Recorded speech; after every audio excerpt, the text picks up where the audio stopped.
isso. Ele é maior do que isso. Então, amados, veja, voltando ao texto que nós lemos, o texto base, eles cobram a vinda de Cristo. Eles cobraram a vinda de Cristo? Cobraram, porque quando eles dizem assim, ó, onde está o Deus do juízo? Amados, onde está o Deus que viria trazer juízo às nações?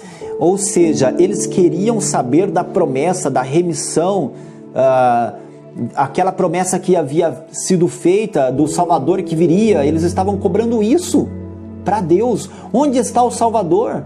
Porque eles entendiam que chegando o Salvador poderia dar a eles aquela estrutura de nação poderosa, porque eles ainda estavam achando que a maior riqueza era essa, era o poder.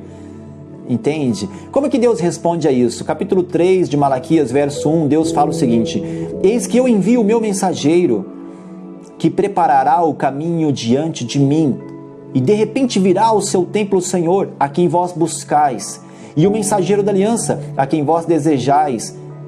Eis que ele vem, diz o Senhor dos exércitos. Sabe o que aconteceu aqui, amados? A nação de Israel estava um caos, destruída. O povo desonrado. E quando Deus então responde, Deus dá uma resposta, amado, dizendo o seguinte: eu vou enviar o Salvador, eu vou enviar aquele que vem antes para anunciar a chegada do Salvador, o mensageiro da aliança, a quem vós desejais. Eis que ele vem, diz o Senhor dos exércitos. Sabe, amados, Deus, em todo tempo, Ele tem e sempre teve o controle nas mãos. Ele nunca perdeu as rédeas do negócio. Ele sabia de tudo que estava acontecendo e Ele nunca deixou de ter o controle de nada. Esse momento que nós estamos vivendo aqui, amados, Deus continua no controle de todas as coisas, porque Ele anuncia tudo conforme o projeto dEle, por mais que aparentemente, visualmente, estava dando errado. Amados, dentro da agenda de Deus estava tudo ajustado, estava tudo certo, estava tudo planejado. O Salvador viria, já tinha a sua hora certa. João Batista viria para ser a voz do que clama no deserto, para anunciar a chegada de Cristo. Cristo já estava com data marcada. Deus já tinha tudo sob controle. O que nós não entendemos às vezes, amados, é que por mais que a nossa agenda descontrole, por mais que os nossos projetos comecem a sucumbir diante de realidades vividas aqui, se nós estivermos vivendo pela agenda de Deus, amados, está tudo sob controle. Está tudo sob controle. Está tudo sob controle. Nós só precisamos, amados, fechar a nossa agenda e deixar Deus escrever os nossos compromissos, deixar Ele cuidar dos projetos e de tudo que nós precisamos, deixar Ele tomar a frente, deixar Ele fazer. Malaquias, no capítulo 3, do verso 1, na parte B diz assim, ó, de repente virá. É a resposta de Deus. Nós estamos pegando um trechinho aqui, ó. De repente virá. Veja, quando Jesus veio, amados, foi algo assim repentino. Entende? Quando Jesus veio, Herodes, ele ficou alarmado. Lembra daquela história? Ele ficou alarmado, toda a Judéia ficou alarmada. Houve inclusive uma matança de criança. Foi algo assim, ó, repentino. De repente ele veio. Foi assim na primeira vinda de Cristo. E como que vai ser na segunda vinda? Pois é, amados, vai ser igual. É só para a gente entender a agenda de Deus. Está tudo no controle de Deus. Sabe o que está bem perto de chegar na agenda de Deus?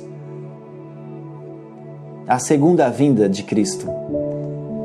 E Ele vai vir assim, amados, como Ele mesmo disse, como um ladrão, de um modo inesperado, vai ser de repente. A Bíblia diz que todos estarão como nos dias de Noé. E a Bíblia diz assim, casando e dando-se em casamento, comprando e vendendo, ou seja, vivendo a vida naturalmente, a nossa vida normal. Sabe, casando, comprando, vendendo, vivendo o nosso dia a dia normal. Qual que é o problema nisso? Não tem nenhum. Mas isso quer dizer, amados, que todos estaremos fazendo aquilo que sempre fizemos. Nós precisamos estar atentos, amados, porque Ele não vai anunciar a hora que Ele vai chegar. E quando Ele chegar, amados, nós precisamos estar atentos. Nós não podemos estar dispersos. Nós não podemos estar chorando dores de perdas desse mundo. Nós não podemos ficar chorando projetos que não deram certo aqui. Nós não podemos ficar chorando dores que vivemos aqui, de coisas que não foram para frente, de frustrações vividas. Amados, a cruz de Cristo é maior do que isso. A alegria da salvação é maior do que isso. Então é tempo de estarmos atentos a tudo que está acontecendo. Ele virá, amados, quando tudo estiver cumprido. Nós sabemos disso. A seu tempo ele virá. Lá no capítulo 3, verso 1 também diz: eis que envia o mensageiro que preparará o caminho. Foi assim quando ele veio da primeira vez. João Batista veio antes, anunciou assim como ele havia dito. Cristo, amados, veio quando tudo estava preparado. Cristo virá agora quando também tudo estiver preparado, o momento oportuno de Cristo. Aí você pergunta, o que mais falta? Bom, nosso assunto hoje não é sobre escatologia, mas eu vou dizer para você o que eu penso. Não falta nada. Não falta.